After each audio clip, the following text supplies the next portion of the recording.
नमस्ते बच्चों, my self Jaiswal sir.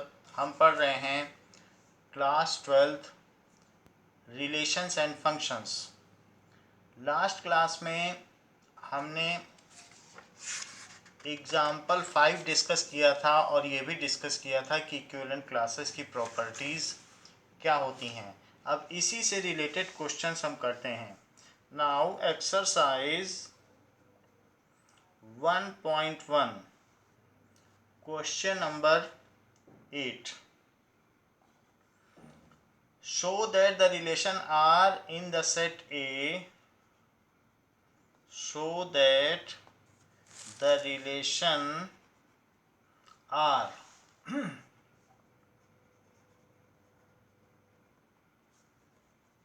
in the set A, that is 1 2 3 4 5, ये सेट दिया गया है 1 2 3 4 5 in the set A given by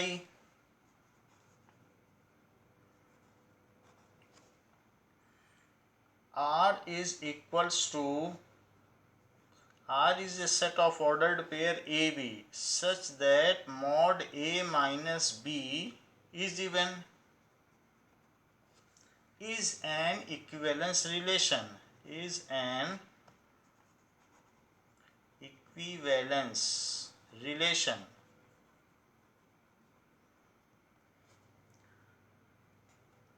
Show that all the elements of all the elements of 1 3 5 are related to each other.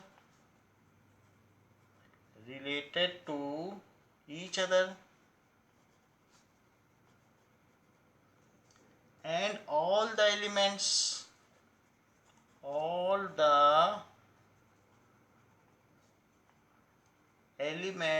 of 2 4 are related to each other.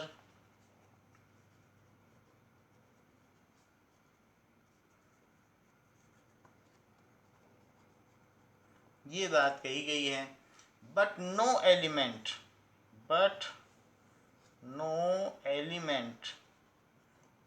of 1 3 5 is related to any element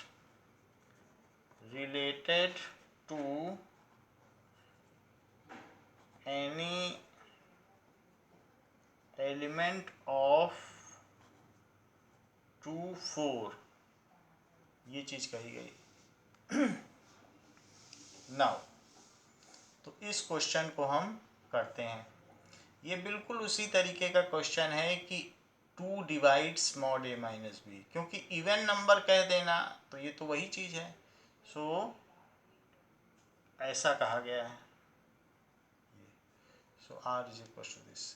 सो ये वही चीज़ हो गई। Now अब हम इसका equivalence relation prove करते हैं। तो सॉल्यूशन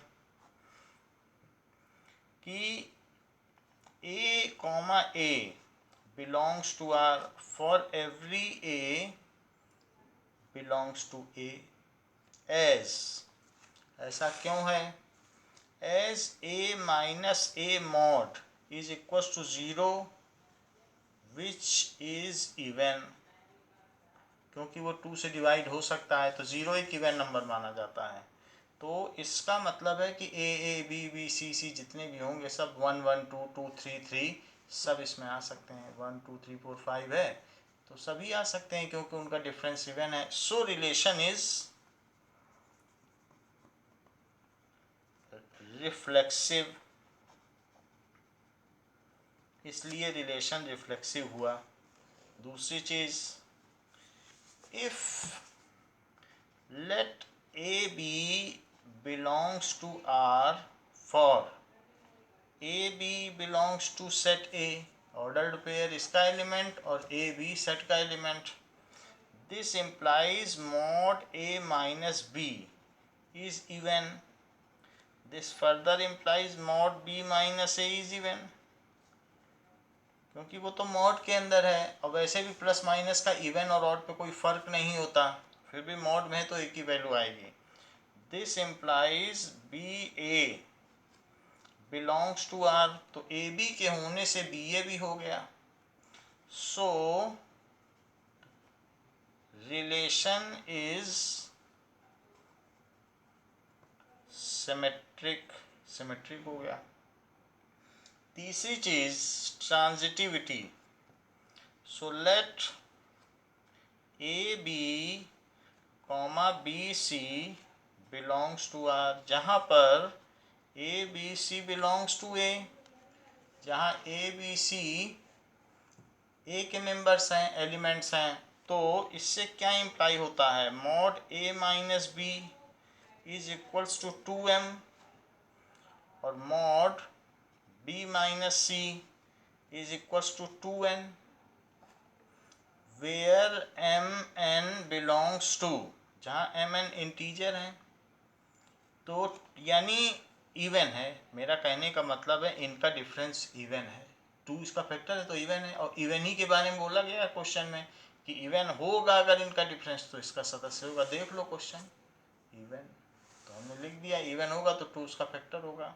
तो इससे क्या इम्प्लाई होता है कि a minus B is equal to plus minus 2m, और b minus C is equal to plus minus 2n। Mod हटा दिया तो प्लस भी आ सकता है, निगेटिव भी आ सकता है, और इनको जरा ऐड करो तो ये क्या हो गया, plus minus 2m plus 2n। सो इससे क्या इम्प्लाई होता है कि a minus C is equal to 2 plus minus m plus minus n, तो 2 इसका फैक्टर हो गया। So a minus C is even, क्योंकि कोई भी दो इंटीजर को ऐड करो, सब्ट्रैक्ट करो या कुछ भी करो, वो इवन ही आएगा, ये क्लोजर लॉ है। तो इस तरीके से ए सी भी सदस्य हो गया। सो दिस इम्प्लाइज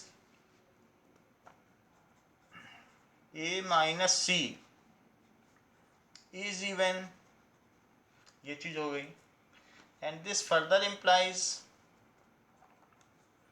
कि A C belongs to R, so relation is transitive as relation is. जब भी इक्विवेलेंस रिलेशन करना हो तो बार फिर से लिखना पड़ेगा सब कुछ। As relation is reflexive symmetric and transitive, as relation is reflexive symmetric and transitive, so it is an equivalence relation, इसलिए ये इक्विवेलेंस रिलेशन हो गया। अब जरा देखें कि हमें ये देखना है, वो कह रहा है क्वेश्चन में कि ये शो करो कि 135 के सारे सदस्य आपस में एक दूसरे से रिलेटेड हैं। सो यानी जो भी हमारा सेट ए दिया गया है, क्या दिया गया है set A is equals to 1 2 3 4 5। जब ये इक्विवेलेंस रिलेशन है, सो ए रिलेशन कैन बी सब डिवाइडेड और पार्टीशनड, यानी सो ए कैन बी पार्टीशनड। अभी थोड़ी पिछली क्लास में बताया था कि नहीं, पार्टीशनड, या फिर इसे कह सकते हो सब डिवाइडेड इनटू 2 क्लासेस। 2 इक्विवेलेंस, 2 से डिवीजन है क्योंकि इवन नंबर हमने बोला है, इक्विवेलेंस क्लासेस। तो वो क्लासेस क्या होगी, मान लो 0 लो तो यहाँ 1 लो, फिर यहाँ 2 लो, फिर यहाँ 3 लो, यहाँ 4 लो, यहाँ 5 लो। अब 0 तो है नहीं तो 0 नहीं लेना, इसमें 0 नहीं है, बस यही आएगा। तो आपका सेट कौन कौन सा हो गया, तो इसको आप एक क्लास ले लें, तो ए है तो A1 ले लें और इसे क्या ले लें A2, can be converted into two classes. जो था उसी से हमने डिवाइड किया, थोड़ा है तो थोड़े में डिवाइड करो। अच्छा, in this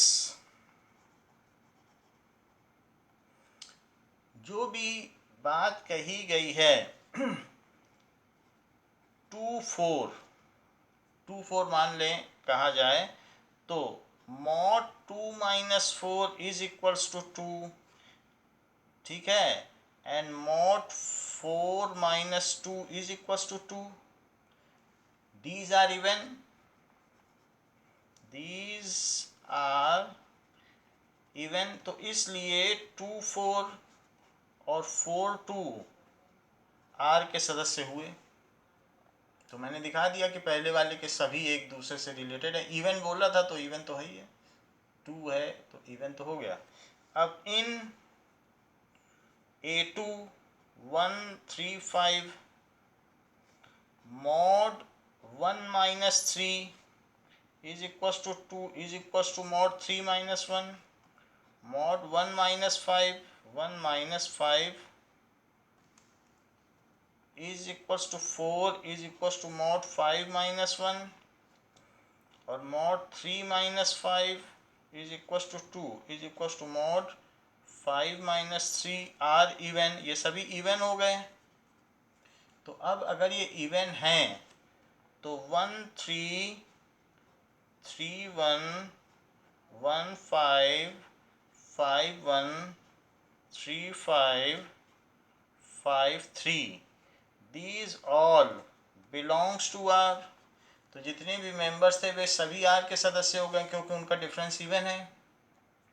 so they are related to each other, so they are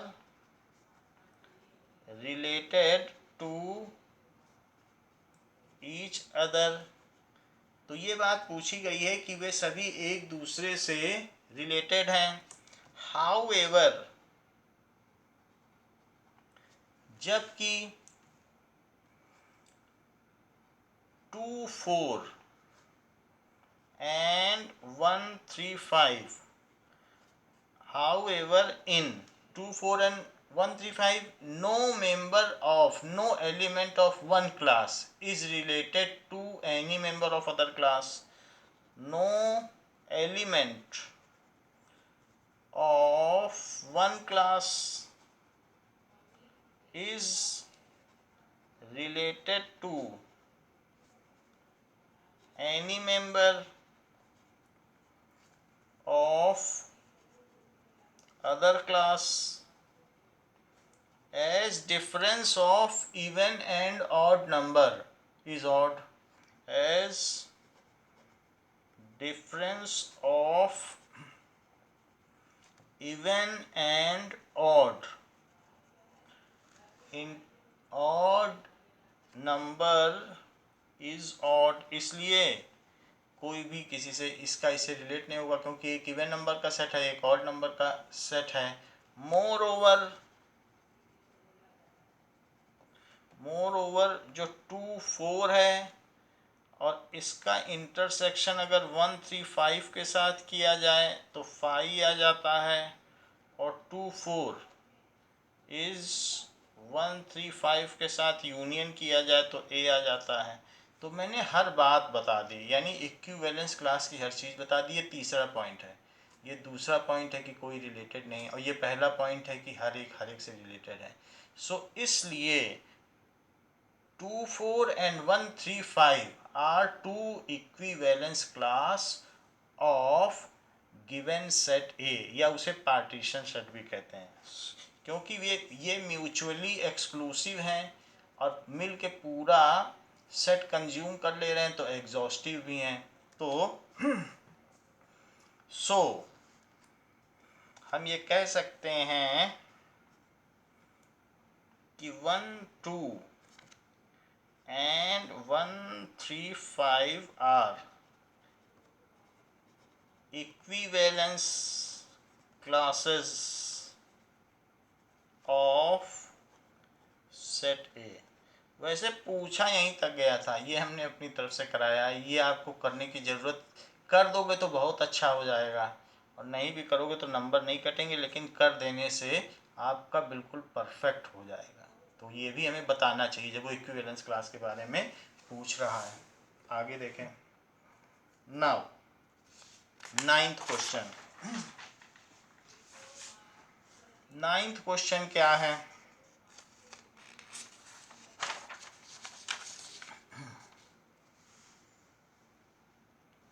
देखिए 9th क्वेश्चन में कहा गया है कि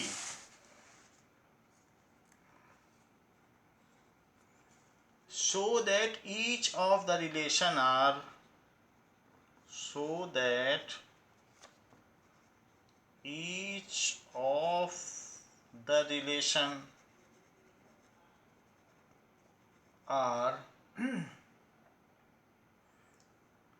in the set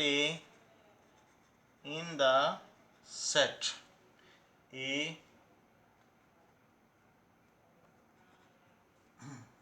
जो कि दिया गया है, it is equals to x belongs z,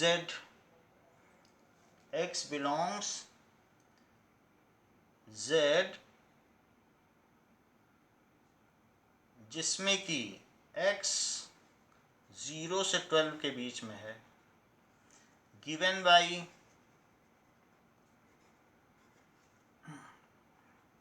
R is a set of ordered pair AB such that A minus B is multiple of 4,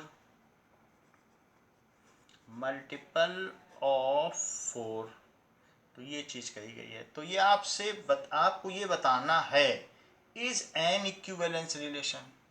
वैसे पार्ट 1 और पार्ट 2 अलग अलग हैं, तो हम एक एक करके करेंगे। पार्ट 2 में कहा गया है R is a set of ordered pair AB such that A is equals to B। तो दो अलग अलग क्वेश्चन पूछे गए हैं, दोनों में आपको प्रूव करना है इज एन इक्विवेलेंस रिलेशन,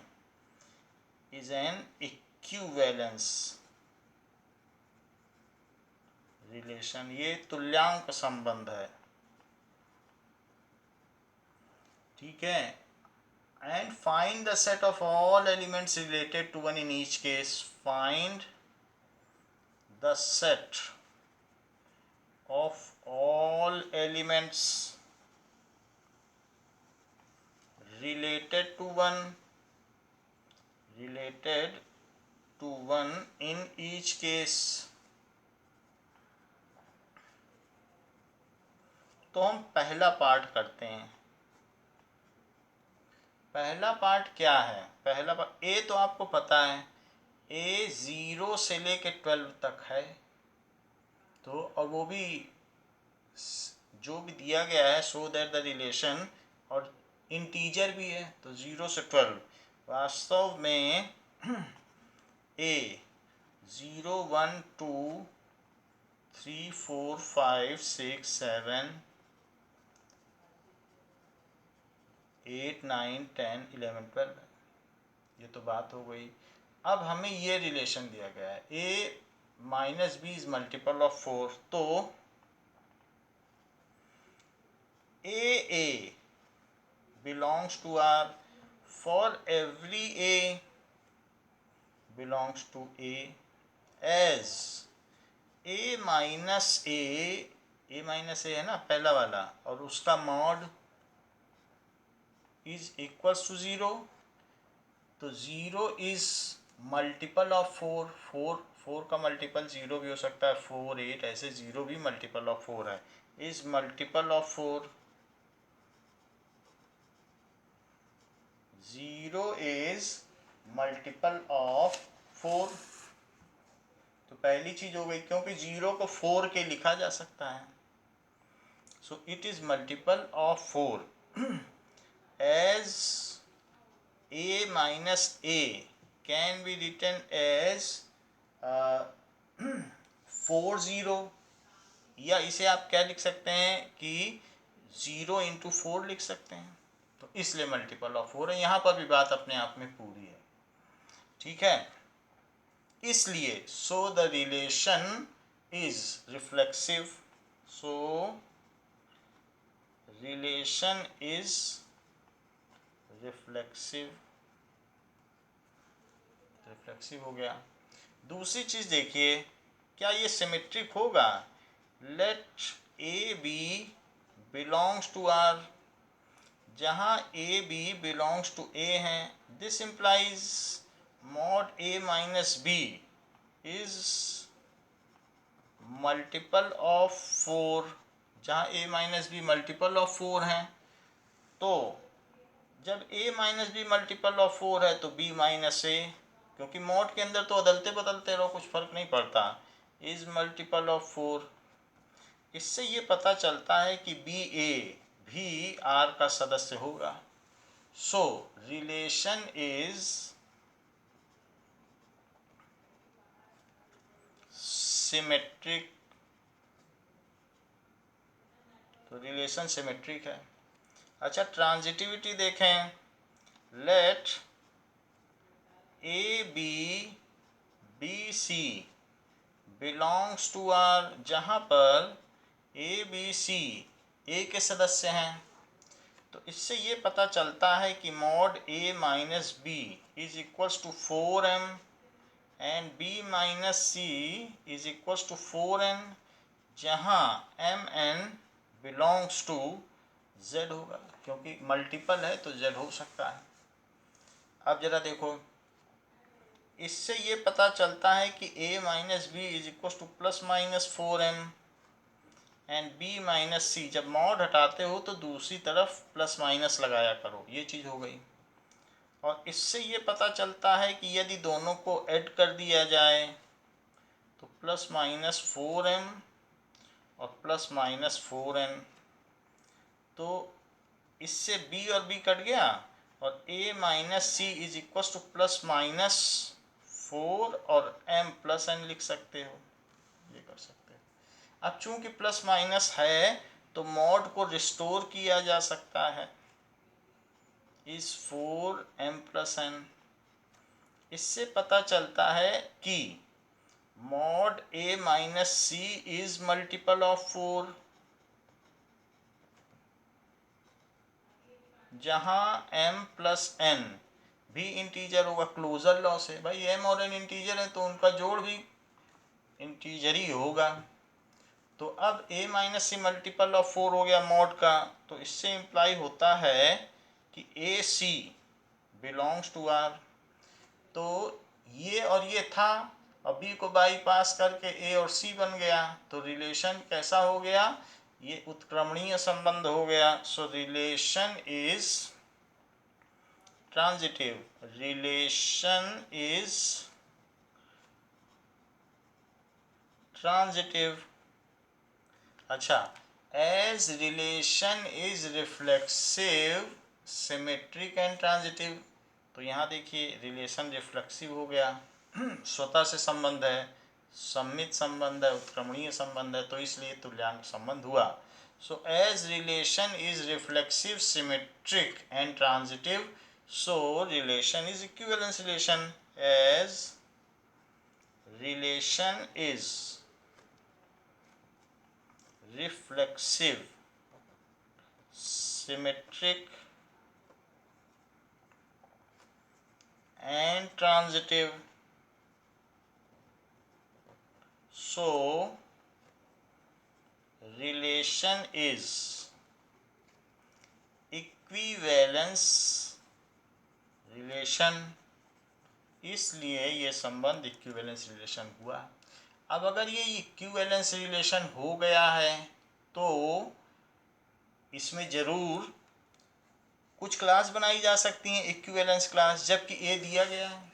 ये देख लो, इक्विवेलेंस रिलेशन है, ए दिया है तो क्लास बनाओ। और 4 से डिविजिबिलिटी है, देखो 2 और 3 से डिविजिबिलिटी तो हम देख चुके हैं, अब 4 से डिविजिबिलिटी के लिए बनाओ। 0 से शुरू करना।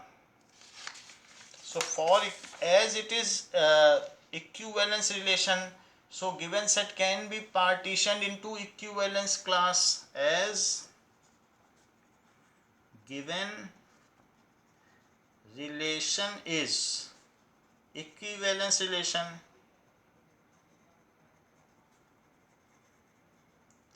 so given set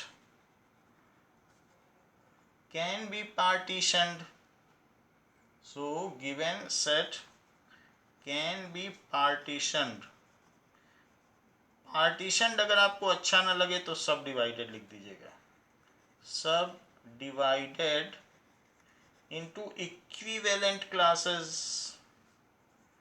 equivalence classes.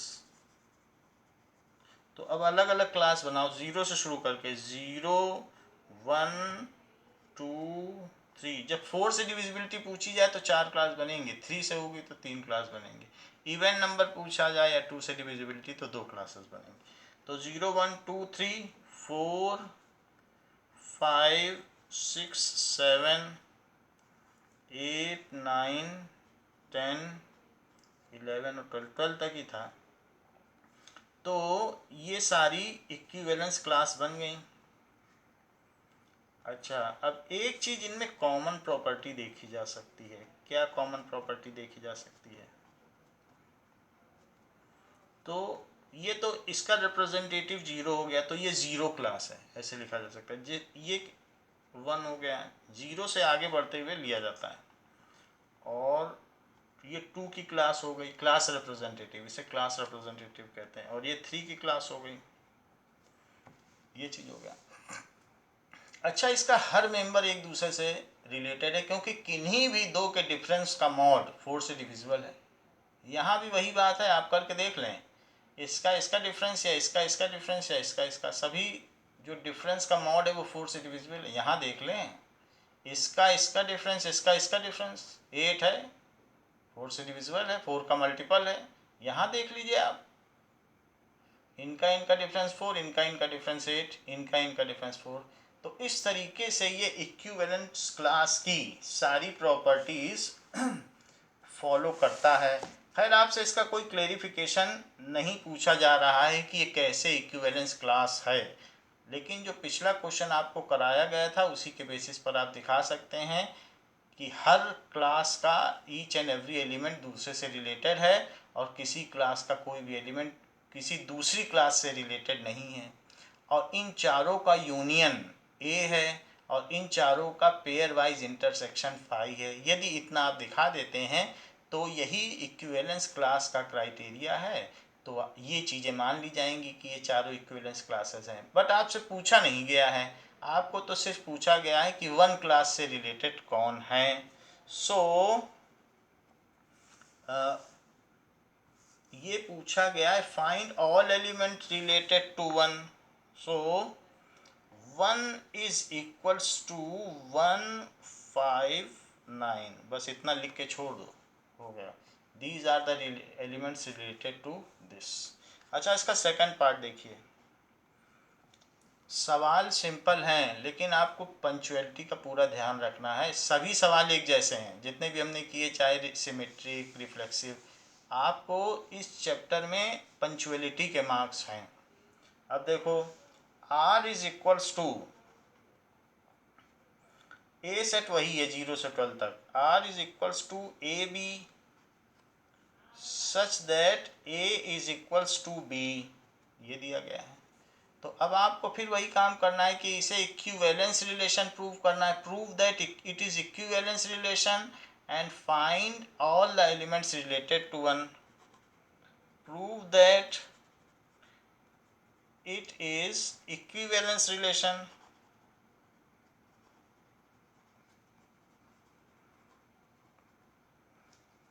find all elements related to 1,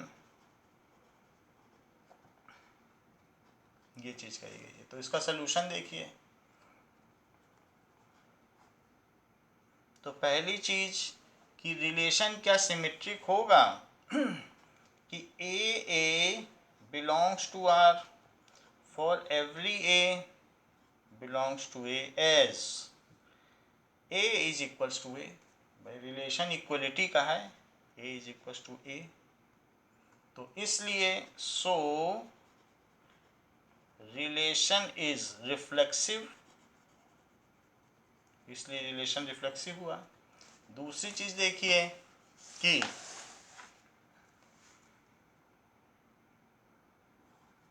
let A B belongs to R, जहाँ A B belongs to A है तो इससे इम्प्लाई होता है A is equals to B, और इससे इम्प्लाई होता है कि B is equals to A, और इससे इम्प्लाई होता है कि b a belongs to R. तो ए बी के होने से बी ए भी पाया गया। सो ये संबंध सममित संबंध है। तीसरी चीज, क्या ये ट्रांजिटिव है? Let A b b C belongs to R, जहाँ ए बी सी दिए गए समुच्चय के सदस्य हैं।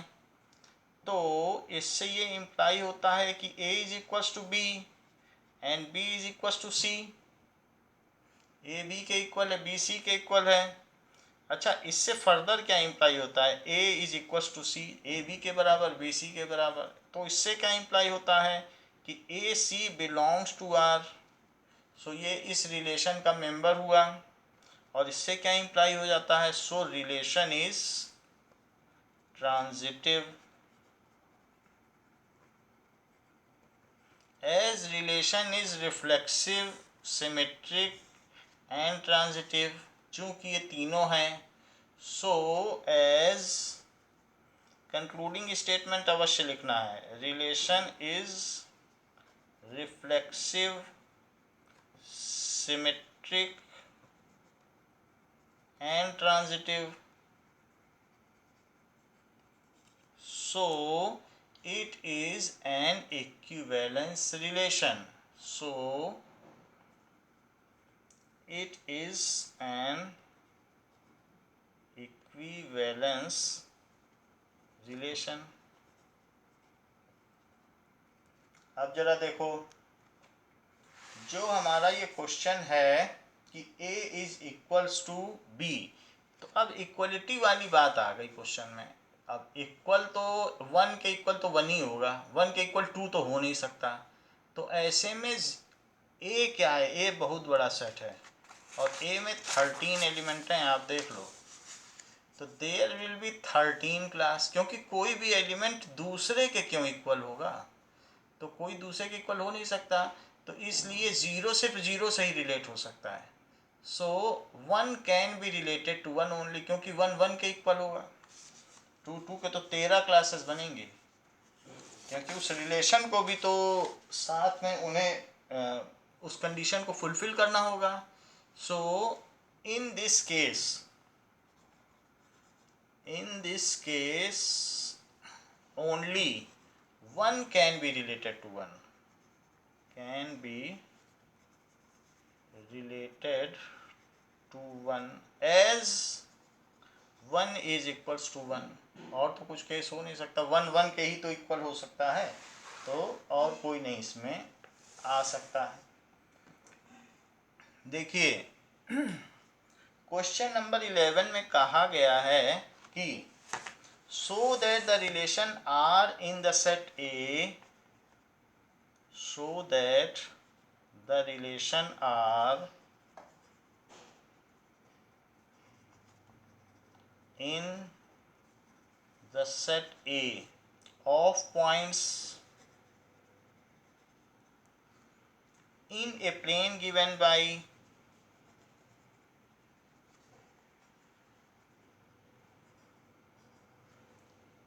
R is equals to ordered pair of PQ. R is a set of all ordered pair PQ such that distance of point P from origin, distance of point P from origin,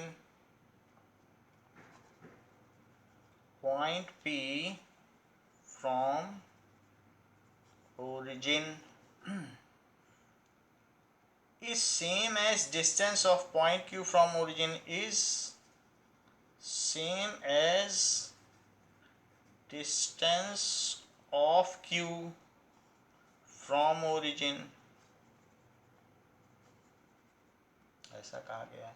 P की जो distance origin से है वही Q की भी हो। ऐसा तो सर्कल में होता है कि किन्हीं भी दो पॉइंट्स की ओरिजिन से डिस्टेंस सेम होती हो।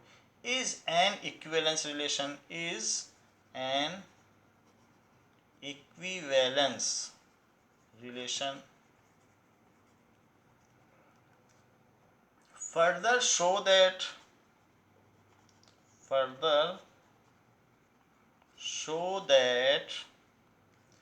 the set of all points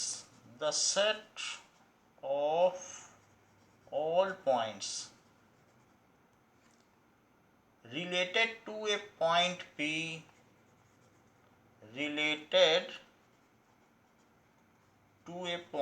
P ऐसा दिया गया है, related to a point P not equal to 0 0, जो कि 0 0 नहीं है, is a circle passing through P, is a circle passing through P with origin as center, with origin as center। Question को समझिए, कहा गया है so that the relation are in the set A, relation R in the set A of all points in a plane. पहले तो एक plane लो, तो सबसे पहले आप एक प्लेन लीजिए, ये हमने एक प्लेन ले लिया। तो कहा गया है कि given by R is equals to p q, plane में पी क्यू है, distance of p from origin is distance of q from origin. वही दो पॉइंट इस रिलेशन में आ सकते हैं साथ में जिसमें P का डिस्टेंस ओरिजिन से जो हो वही Q का डिस्टेंस भी ओरिजिन से हो, जो P का हो वही Q से हो। तो ये तो सर्कल है। तो अगर locus of over all those points whose distance from a fixed point is same is called circle, ये बात तो हमें पता है। वी नो दैट, यानी सर्कल की डेफिनेशन क्या होती है, ऐसे बिंदुओं का पथ, बिंदु पथ, locus. So locus of all points whose distance from a fixed point is same from a fixed point is same इस सर्कल, उसे क्या कहते हैं, सर्कल कहते हैं। ये बात हो गई। तो अब हम जरा देखें कि क्या ये जो रिलेशन दिया गया है कि पी क्यू इसके सदस्य तभी बन सकते हैं जबकि ओरिजिन से उनका डिस्टेंस सेम हो। तो इसका सल्यूशन देखें कि क्या ये इक्विवेलेंस रिलेशन है, तो चेक करें जरा। Now p p belongs to R, for every p belongs to point on plane, a point on plane not equal to 0 0, क्योंकि ओरिजिन के अलावा, ओरिजिन को छोड़ना पड़ेगा ना तभी तो सर्कल बनेगा। नॉट इक्वल टू 0 0, सारे पॉइंट ले सकते हैं, 2 0 0, वही पॉइंट ले लोगे तो पॉइंट रह जाएगा, फिर सर्कल नहीं कहलाएगा। उसके अलावा सारे पॉइंट ले सकते हो। तो क्या पी पी इसका सदस्य बन सकता है? हाँ बन सकता है, क्योंकि P and P are at equidistance from origin, क्योंकि ओरिजिन से समान डिस्टेंस पे है तो इसका सदस्य बन जाएगा। As P and P will be at same distance from origin, from origin, so relation is, इसलिए ये रिलेशन कैसा हुआ, रिफ्लेक्सिव। तो पहली बात तो हमने प्रूव कर दी कि ये रिफ्लेक्सिव है, क्योंकि P और P तो सेम डिस्टेंस पे होंगे ही। दूसरी चीज, let p q belongs to R, जहां पी क्यू क्या है, these are belongs to point in plane पर हैं, ठीक है। नॉट इक्वल टू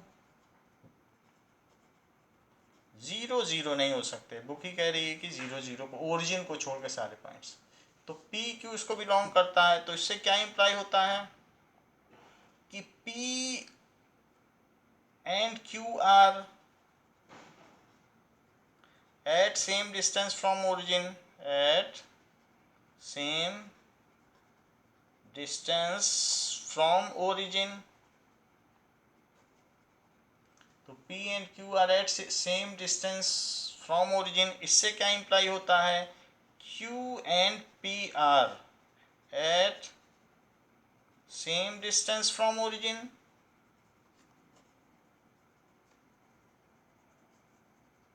इससे क्या इंप्लाई होता है कि QP बिलोंग्स टू R, इससे ये इंप्लाई हो जाता है कि QP R का सदस्य है, so relation is symmetric.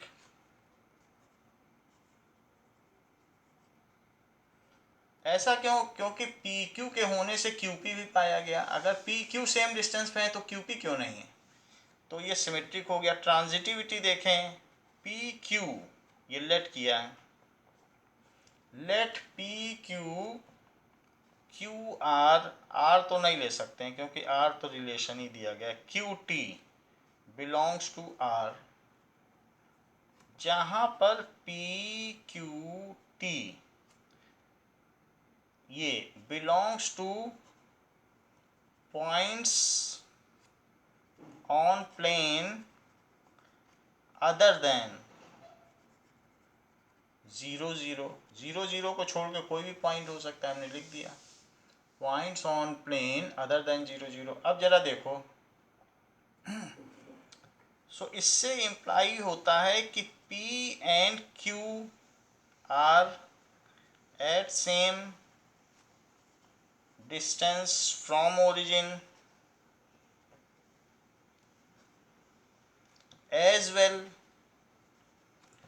Q and T are at same distance from origin।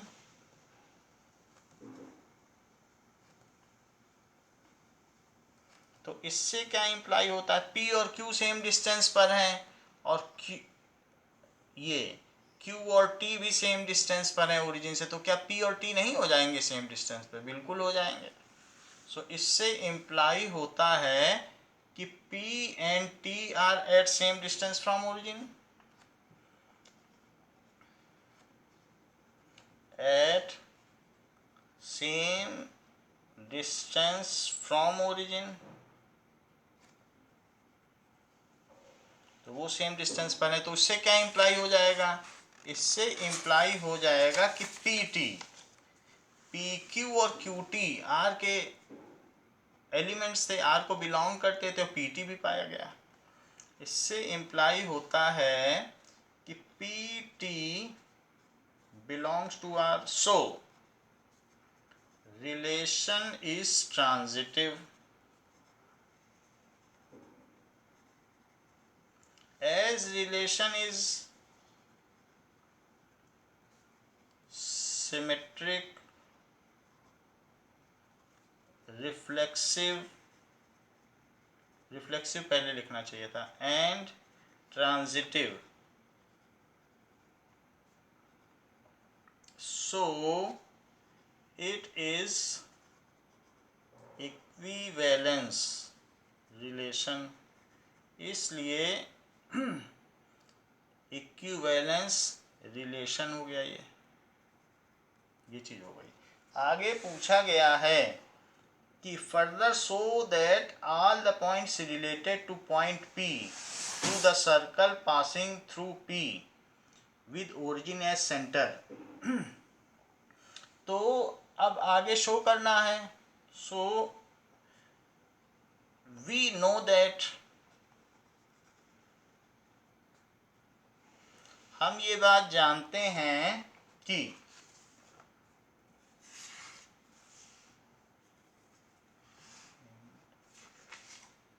अब देखिए कि let P is a general point in plane, P एक जनरल पॉइंट है इन प्लेन, तो P एक जनरल पॉइंट आप प्लेन में ले लो जिसको कि आप एक्स वाई कहेंगे और इसकी डिस्टेंस r है। So OP and OP is equals to r, तो यहाँ पर ये डिस्टेंस हो गई x और ये हो गई y। अब इस पर डिस्टेंस फार्मूला लगाओ।